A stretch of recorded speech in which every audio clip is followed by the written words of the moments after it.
As discussed according to various global research reports, we're in the midst of this global wellbeing crisis. So we need to start thinking about how we can solve for burnout and create workspaces where people can thrive and regenerate. Now, as I'm sure we're all aware, creating a shift in culture doesn't happen overnight. It requires alignment of organisational goals and priorities, the habits and behaviours of the people within the organisation, and all of the organisational systems and processes, which is a huge task. However, we can start with the individual, i.e. ourselves as leaders. And that will help us to achieve some quick wins that will make an impact. Now, remember what I said about the brain.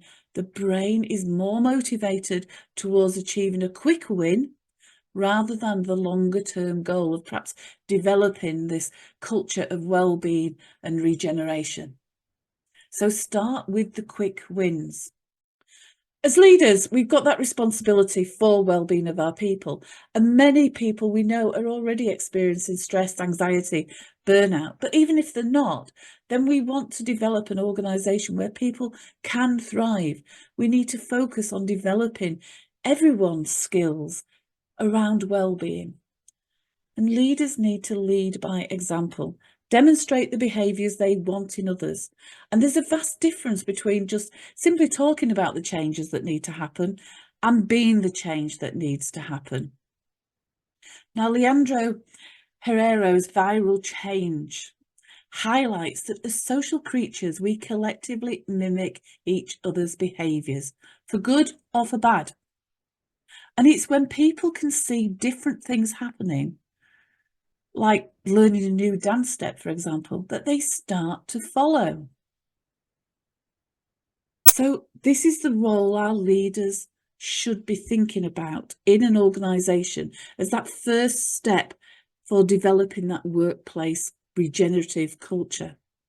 Display the behaviours that they want other people to mimic, that they want the habits to develop.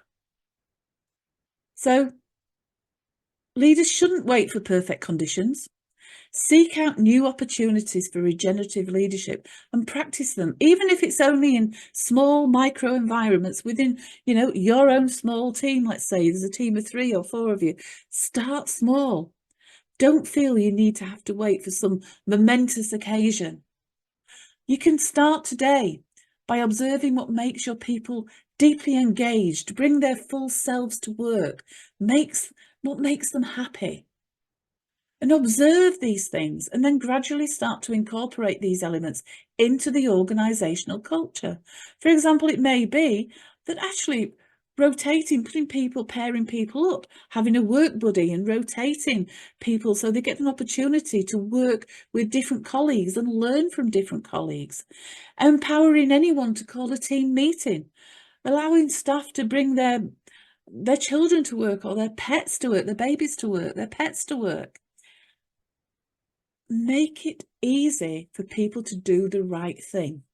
So, for example, if you're trying to increase people's ability to focus, perhaps do a focus practice at the beginning of a meeting, just drawing everybody's attention into the room, getting them to focus on the meeting and what they want to achieve out of that meeting, or the discussion that is going to go on in that meeting. That's a focus practice that is helping them to start to develop their focused or attentional intelligence.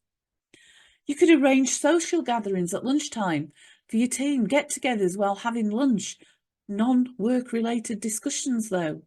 Providing physical space and time to enable employees to have a space that they can go to reflect or to practice focusing, have that little bit of quiet downtime.